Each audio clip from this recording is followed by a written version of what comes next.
Hello students. Last video में मैंने आपको सिखाया था कि चार्ज हॉलो स्फीयर के कारण इलेक्ट्रिक फील्ड स्फीयर के अंदर, स्फीयर के सरफेस पे और स्फीयर के बाहर कितना होता है। फिर हमने उसका ग्राफ भी ड्रॉ किया था। तो आज हम देखेंगे कि इलेक्ट्रिक फील्ड किसी charge non conducting solid sphere के कारण उसके सरफेस पे, सरफेस के बाहर मतलब स्फीयर के बाहर और स्फीयर के अंदर कैसे वेरी करता है। और बारी बारी से हम ग्राफ भी ड्रॉ करेंगे तीनों केस में। ठीक है, तो आज जो हम सीखने जा रहे हैं वो नॉन कंडक्टिंग है और सॉलिड स्फीयर है। मतलब चार्ज जो है वो पूरे वॉल्यूम में फैला हुआ है, सिमेट्रिक डिस्ट्रीब्यूशन है चार्ज का, पूरे वॉल्यूम में है। कंडक्टिंग होता तो वॉल्यूम में चार्ज नहीं रुकता, नॉन कंडक्टिंग होने के कारण पूरे वॉल्यूम में यूनिफॉर्म तरीके से चार्ज जो है रुका हुआ है, एग्जिस्ट कर रहा है। तब इलेक्ट्रिक फील्ड का वेरिएशन क्या होगा उसका पहले फॉर्मूला ऑब्टेन करेंगे, फिर ग्राफ ड्रॉ करेंगे। तो हेडिंग लगा लीजिए, और हेडिंग लगा लिए हैं तो अब ध्यान से सुनिए। ठीक है, पहले हम आउटसाइड फाइंड करेंगे कि बाहर में इलेक्ट्रिक फील्ड का क्या वैल्यू होगा। कहाँ पे फाइंड करेंगे? आउटसाइड, स्फीयर के बाहर। देखिए हमें एक स्फीयर गिवन है, स्फीयर की तरह अगर कंप्लीटली राउंड नहीं लग रहा है फिर भी अज्यूम कर लेना है ये स्फीयर है, और इसमें चार्ज जो है पूरे वॉल्यूम में सिमेट्रिक तरीके से डिस्ट्रीब्यूटेड है। समझ गए? पूरे वॉल्यूम में है, और ऐसा तभी होगा जब ये नॉन कंडक्टिंग होगा। ठीक है, वो बताया भी गया है कि नॉन कंडक्टिंग ही है। टोटल चार्ज इस पे क्यू गिवन है या फिर रो गिवन है। पर यूनिट वॉल्यूम में जो चार्ज है वो रो है और टोटल चार्ज क्या है? क्यू है। ये इसका सेंटर है और ये कैपिटल आर इसका रेडियस है।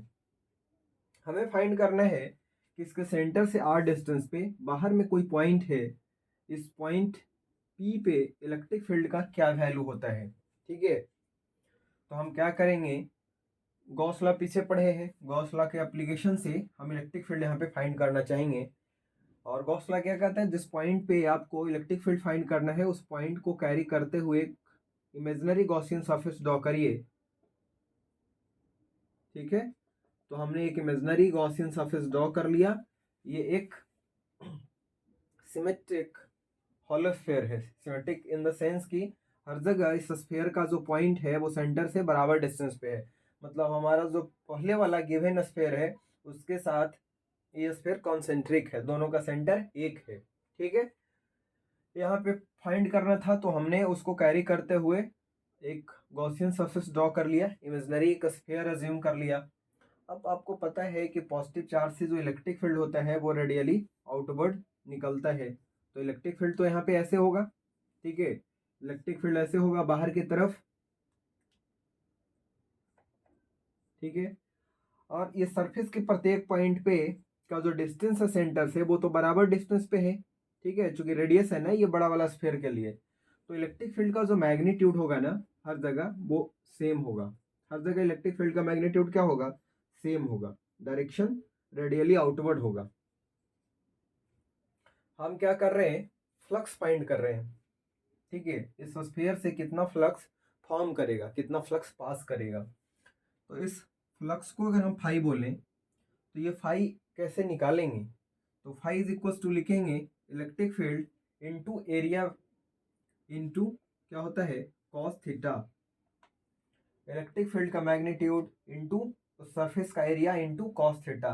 मतलब इलेक्ट्रिक फील्ड और एरिया वेक्टर के बीच का यहाँ पे ये एंगल है थीटा। तो एक चीज आपको समझना पड़ेगा, यहाँ पे कर्व सरफेस है तो जो एरिया वेक्टर बनेगा, देखिए यहाँ पे हम छोटा सा अगर एलिमेंट अज्यूम करें, छोटा सा अगर एलिमेंट हम अज्यूम करें तो यहाँ पे जो एरिया वेक्टर होगा वो रेडियली आउटवर्ड होगा। क्या होगा?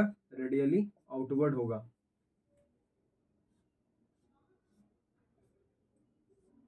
तो इलेक्ट्रिक फील्ड और एरिया वेक्टर का डायरेक्शन सेम होगा और थीटा इस केस में क्या हो जाएगा? 0।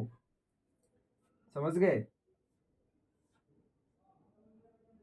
हर जगह जो एरिया का हम छोटा सा एलिमेंट कट करेंगे तो एरिया वेक्टर और इलेक्ट्रिक फील्ड के बीच में हर जगह जो एंगल होगा वो 0 होगा। तो यहाँ पे कॉस थीटा की जगह पे आप 0 पुट करिएगा तो हो जाएगा E into A cos 0 degree, that is जो फ्लक्स का वैल्यू आया वो हो जाएगा E into A cos 01 E into ए। अब आप जानते हैं कि जो टोटल फ्लक्स होता है वो अंदर में बंद आवेश Q enclose by epsilon note के बराबर होता है। तो इसको आप ऐसे भी तो लिख सकते हैं ना, flux total flux is equal to Q enclosed by epsilon naught. मतलब ये जो गॉसियन सरफेस हम ड्रॉ किए हैं उसके अंदर में कितना आवेश बंद है, कितना चार्ज बंद है, डिवाइडेड बाई एप्सिलॉन नोट। ये ठीक है, टोटल फ्लक्स का वैल्यू हुआ। और राइट साइड में क्या है, हर पॉइंट पे इलेक्ट्रिक फील्ड इनटू ये जो गॉसियन सरफेस है उसका एरिया। तो ये गॉसियन सरफेस का जो सेंटर से डिस्टेंस है उसको हम स्मॉल आर एज्यूम कर लिए, तो इसका एरिया क्या हो जाएगा, तो ये हो जाएगा 4 pi square, 4 pi R square. समझ गए। यहाँ से ई हमें फाइंड करना है तो इसको नीचे कर लेंगे। प्यारे बच्चों, क्यू इनक्लोज अंदर में इस गॉसियन सरफेस या इमेजिनरी सरफेस जो हम बनाए हैं इसके अंदर में कितना आवेश बंद है, कितना चार्ज बंद है, कैपिटल क्यू। तो क्यू इनक्लोज की जगह पे हो जाएगा capital Q by epsilon note. यहाँ से 4 पाई आर स्क्वायर को नीचे ले आइए तो ये हो जाएगा 4 pi R square is equal to E. मतलब इलेक्ट्रिक फील्ड जो है आपको मिल गया, ई का वैल्यू क्या मिला, मिल गया क्यू बाई, इसको अरेंज कर लीजिए तो 4 pi epsilon naught into capital R का स्क्वायर। ये जो वैल्यू है यहाँ इलेक्ट्रिक फील्ड का, ये उस केस में भी यही आता है जब एक पॉइंट चार्ज को हम यहाँ पे रखते हैं और इससे आर डिस्टेंस पे इलेक्ट्रिक फील्ड यहाँ पे अगर हम फाइंड करते हैं तो इलेक्ट्रिक फील्ड का वैल्यू हमें यही मिलता है ना, Q by 4 pi epsilon naught into R square. तो हम कह सकते हैं कि एक charge solid sphere, non conducting solid sphere, charge solid sphere की वजह से जो इलेक्ट्रिक फील्ड उसके स्फीयर के बाहर में जो वेरिएशन होता है इलेक्ट्रिक फील्ड का उसी तरीके से होता है जैसे एक पॉइंट चार्ज के कारण आर डिस्टेंस पे होता है। या फिर हम कहें कि ये पूरे चार्ज को अगर हम इसके सेंटर पे अज्यूम कर लें तो सेंटर से आर डिस्टेंस पे जो इलेक्ट्रिक फील्ड का वैल्यू होगा Q by 4 pi epsilon naught into R square होगा। समझ गए। मतलब ये स्फीयर एक पॉइंट चार्ज जैसा बिहेव करता है जब हम इलेक्ट्रिक फील्ड बाहर फाइंड करते हैं। मतलब इलेक्ट्रिक फील्ड और जो डिस्टेंस है उसके बीच में ये रिलेशन होता है, 1 बाई आर स्क्वायर का के डायरेक्टली प्रोपोर्शनल होता है। समझ गए। कब, बाहर में। यही अगर आर को हम सिर्फ करते करते अगर हम इसके सरफेस तक ले आए, ये पॉइंट हम अगर सरफेस तक ले आए तो उस केस में इलेक्ट्रिक फील्ड एट सरफेस जो है के लिए ये जो पॉइंट है उसका सेंटर से डिस्टेंस हो जाएगा कैपिटल आर के इक्वल। तो उस केस में स्मॉल आर के जगह पे आप कैपिटल आर पुट करिएगा तो ये आपको देगा Q by 4 pi epsilon naught into R का स्क्वायर। तो सरफेस पे इतना इलेक्ट्रिक फील्ड हो जाएगा।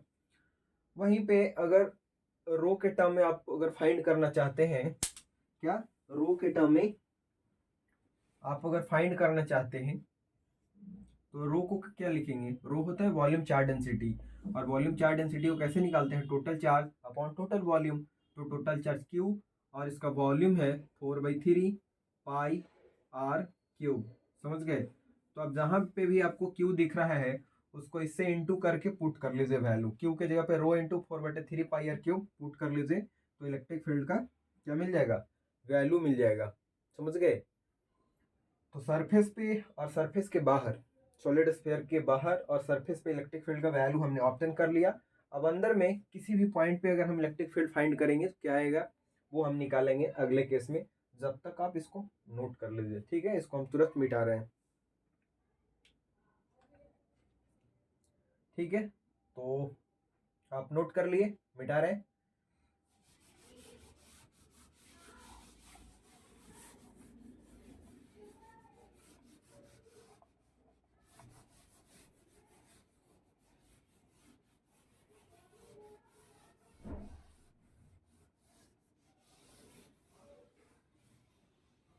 अब हमें कहाँ पे फाइंड करना है इलेक्ट्रिक फील्ड, अंदर में, सरफेस पे और आउटसाइड में तो निकाल लिए, अंदर में फाइंड करेंगे इनसाइड।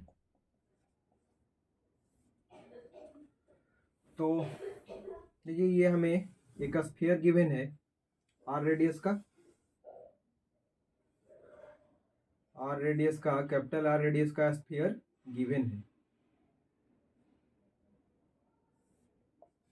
समझ गए। चार्ज सिमेट्रिकली डिस्ट्रीब्यूटेड है पूरे वॉल्यूम में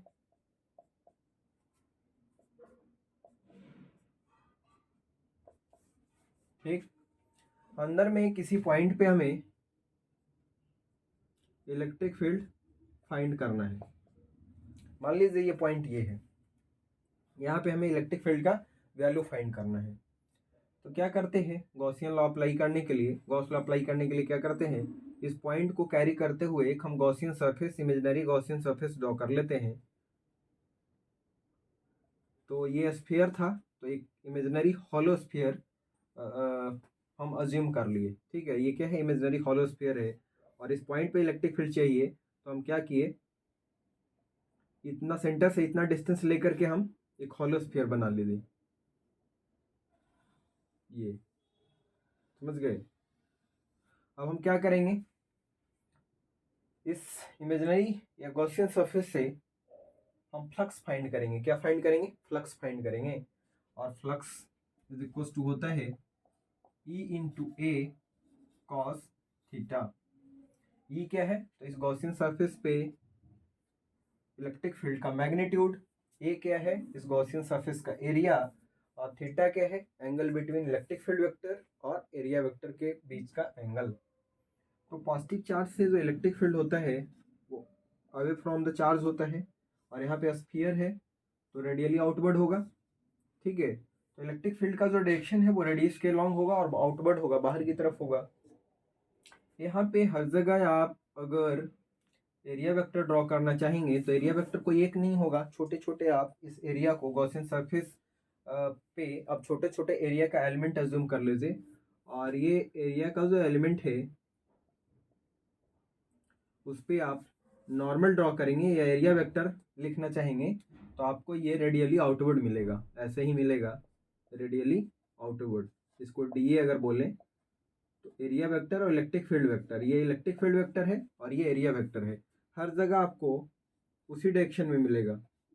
किस डायरेक्शन में, एरिया वेक्टर, ये तो इलेक्ट्रिक फील्ड वेक्टर है और एरिया वेक्टर दोनों एक ही डायरेक्शन में मिलेगा, ये आपको डी ए वेक्टर है। यहाँ पे आप क्या कहेंगे कि area vector electric field vector एक ही डायरेक्शन में है, तो थीटा यहाँ पे भी क्या मिलेगा आपको, जीरो। तो कॉस थीटा की जगह पे जीरो पुट कर लीजिए, तो क्या हो जाएगा, E into A cos zero, that is total flux is equal to E into cos zero का value a one, one into ये करेंगे तो हो जाएगा ई ए। आपको पता है कि टोटल फ्लक्स किसी सरफेस से कितना होता है, तो सरफेस के अंदर बंद आवेश Q enclose upon epsilon not. ठीक है, राइट साइड में क्या है, ई इंटू ए क्या है, तो उस गॉसियन सरफेस का एरिया। इस गॉसियन सरफेस या इमेजिनरी जो स्फीयर हम बनाए हैं उसका एरिया क्या होगा, तो होता है 4πr²। तो ए की जगह पे हम क्या पुट करेंगे, 4πr²। लेफ्ट साइड में क्यू इनक्लोज है और अंदर में बंद आवेश कितना है, तो देखिए आपको बताया गया है कि इसमें टोटल क्यू चार्ज गिवन है, या अगर आप पर यूनिट वॉल्यूम में अगर हम चार्ज की बात करें तो रो गिवन है। ठीक है, टोटल चार्ज कितना है, क्यू है, और पर यूनिट वॉल्यूम में कितना चार्ज गिवन है, रो है। तो हम इसके अंदर कितना चार्ज बंद है, इस छोटे से स्फीयर में कितना चार्ज बंद है वो फाइंड करने के लिए हम क्या करेंगे, तो पर यूनिट वॉल्यूम में इसके वॉल्यूम से इनटू करेंगे। ये पर यूनिट वॉल्यूम का चार्ज है, तो इस पर यूनिट वॉल्यूम में चार्ज डेंसिटी में इस छोटे से स्फीयर के वॉल्यूम से इनटू करेंगे तो अंदर में बंद आवेश या बंद चार्ज का वैल्यू मिल जाएगा। तो क्यू इनक्लोज निकालने के लिए क्या करेंगे प्यारे बच्चों, लिखेंगे रो इनटू इस छोटे से स्फीयर का वॉल्यूम, तो इसका हो जाएगा 4/3πr, तो इसका रेडियस है स्मॉलर r³। इतना इसके अंदर बंद आवेश है इस छोटे से स्फीयर के कारण, तो इसको यहाँ पे आप पुट कर लीजिए। तो पुट करिएगा तो क्या मिल जाएगा, rho 4/3πr³ into rho divided by epsilon naught is equal to E into area. Surface area क्या है इसका छोटे से स्फीयर का, तो ये है 4πr²। 4π से 4π कैंसिल, r² से r² कैंसिल, तो ऊपर में स्मॉल r इंटू रो बचा। ठीक है, और नीचे में एप्सिलॉन नॉट और ये 3 हो जाएगा। तो इलेक्ट्रिक फील्ड का चार्ज डेंसिटी के टर्म में ये रिलेशन आया, rho R divided by 3 epsilon nought, rho R divided by 3 epsilon nought. तो ये तो वॉल्यूम चार्ज डेंसिटी के टर्म में आया। क्यू के टर्म में कितना आएगा? तो क्यू के टर्म में अगर चाहिए तो आप क्या क्या करना पड़ेगा? तो Q इज इक्वल टू होता है rho into 4/3 pi into R cube. ये बड़ा वाला रेडियस लेना है। टोटल चार्ज जितना है ना, आर वाले कैपिटल आर वाले रेडियस के अंदर टोटल चार्ज बंद है, तो 4/3 पाई इंटू कैपिटल आर का क्यूब पुट करना पड़ेगा। रो को रिप्लेस कर दीजिए तो हो जाएगा Q/4/3 पाई आर क्यूब। चलिए हम इसको भी सॉल्व करके आपको दिखा देते हैं। देखिए रो के जगह पे क्या करेंगे, Q/4/3 पाई आर क्यूब पुट करेंगे तो हो जाएगा ऊपर में Q into small R divided by, नीचे में हो जाएगा 3 पहले से था Q/4/3 pi into capital R cube, यहाँ पे पुट करेंगे तो क्या कुछ कटेगा, 3 से ये 3 कट जाएगा तो हो जाएगा इलेक्ट्रिक फील्ड का value is equal to Q into R और नीचे 4 pi epsilon naught into R cube. ठीक है, तो इलेक्ट्रिक फील्ड का ये वैल्यू आएगा, इलेक्ट्रिक फील्ड का ये वाला वैल्यू आएगा या मिलेगा। ठीक है, क्यू के टर्म में ये मिलेगा, रो या डेंसिटी के टर्म में, वॉल्यूम चार्ज डेंसिटी के टर्म में आपको चाहिए तो ये मिलेगा ρr/3 Q/4πε0 into R cube. एक चीज़ आपको गौर फरमाना चाहिए कि इलेक्ट्रिक फील्ड अंदर में सेंटर से डिस्टेंस के डायरेक्टली प्रोपोर्शनल मिल रहा है। यहाँ पे देखिए ई और आर डायरेक्टली प्रोपोर्शनल है, ई और आर डायरेक्टली प्रोपोर्शनल है। तो जब भी सेंटर से सरफेस तक जो इलेक्ट्रिक फील्ड का वेरिएशन है वो कैसे दिख रहा है, लीनियरली। और ग्राफ ड्रॉ करेंगे ना तो स्ट्रेट लाइन बनेगा। एक चीज़ और गौर फरमाने की ज़रूरत है, अगर स्मॉल आर का वैल्यू 0 पुट करेंगे, 0 पुट करने का मतलब सेंटर पे इलेक्ट्रिक फील्ड अगर निकालना चाहेंगे और अगर 0 पुट करेंगे तो ये पूरा टर्म 0 हो जाएगा। मतलब इलेक्ट्रिक फील्ड सेंटर पे क्या मिलेगा, 0। ई एट सी सेंटर पे इलेक्ट्रिक फील्ड का वैल्यू 0 मिला।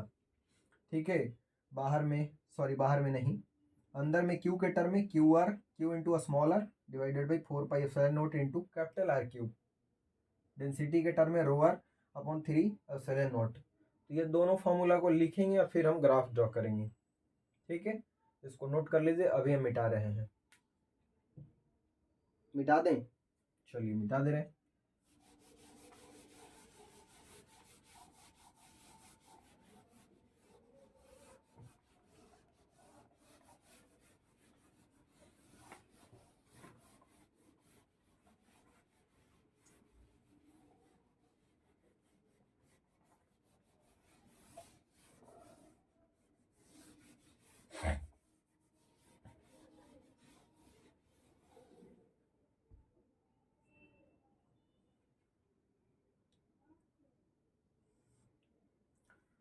सबसे पहले हम आउटसाइड में फाइंड किए थे, तो स्मॉल आर, जैसे मान लीजिए कि ये स्फीयर है और स्फीयर के बाहर में ये आर जो है ग्रेटर देन स्मॉलर है, सॉरी स्मॉलर कैपिटल आर के बड़ा है। ये रेडियस है स्फीयर का, समझ गए। और बाहर में हम इलेक्ट्रिक फील्ड फाइंड किए थे तो हमें इतना मिला था। ये बाहर का केस है, इस केस में electric field Q/4πε0 into R square के इक्वल मिला था, समझ गए। अगर डेंसिटी के टर्म में चाहिए तो Q के जगह पे आप क्या करिएगा, rho into 4/3 pi R cube कर लीजिएगा तो डेंसिटी के टर्म में आपको इलेक्ट्रिक फील्ड का वैल्यू मिल जाएगा। दूसरे case R equals to R पे, मतलब सरफेस पे अगर इलेक्ट्रिक फील्ड चाहिए यहाँ पे, तो इस केस में small are is equals to capital R put करिएगा तो इलेक्ट्रिक फील्ड आपको सरफेस पे मिल जाएगा। इसमें पुट कर लीजिए small are is equals to capital R तो हो जाएगा Q/4πε0 इंटू कैपिटल आर का स्क्वायर। अंदर में इलेक्ट्रिक फील्ड आपको प्यारे बच्चों मिला था Q into small R divided by 4πε0 into capital R cube. अंदर में लीनियर वेरिएशन होता है, समझ गए। और R इक्वल्स टू अगर आप 0 पुट करिएगा ना तो सेंटर पे इलेक्ट्रिक फील्ड मिल जाएगा E@C 0। तो सेंटर पे 0 और धीरे धीरे जैसे हम सेंटर से सरफेस की तरफ बढ़ेंगे तो लीनियरली बढ़ेगा, जैसे जैसे R बढ़ेंगे वैसे वैसे इलेक्ट्रिक फील्ड बढ़ेगा। तो लीनियर बढ़ने का मतलब है कि ग्राफ स्ट्रेट लाइन आएगा और उसके बाद देखिए आउटसाइड में जो इलेक्ट्रिक फील्ड और डिस्टेंस का जो रिलेशन है वो ये है, 1/r² के डायरेक्टली प्रोपोर्शनल है। तो इस केस में ग्राफ इस तरीके से बनता है, ठीक है। और यहाँ पे लीनियर है तो स्ट्रेट लाइन बनेगा। तो अगर हम ग्राफ ड्रॉ करें इलेक्ट्रिक फील्ड वर्सेस सेंटर से उसके डिस्टेंस का, smaller equals to capital R पे, इसका मतलब हो गया electric field at surface. Electric field कहाँ पे? सरफेस पे, ठीक है। इलेक्ट्रिक फील्ड सरफेस पे कितना आएगा? तो ये आएगा Q/4πε0 इंटू r², ठीक है। इतना आएगा सरफेस पे।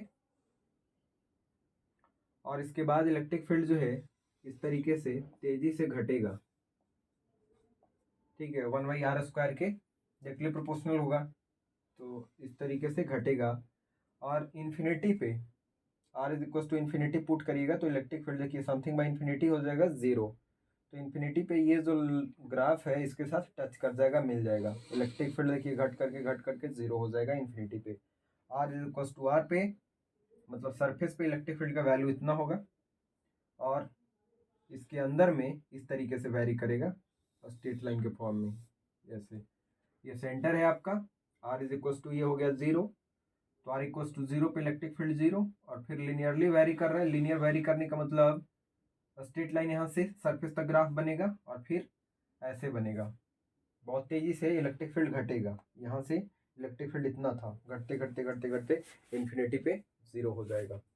तो ये रहा ओवरऑल एक सॉलिड नॉन कंडक्टिंग स्फीयर के बारे में इलेक्ट्रिक फील्ड का वेरिएशन डिस्टेंस के साथ। अगले वीडियो में हम स्टार्ट करेंगे इलेक्ट्रिक पोटेंशियल।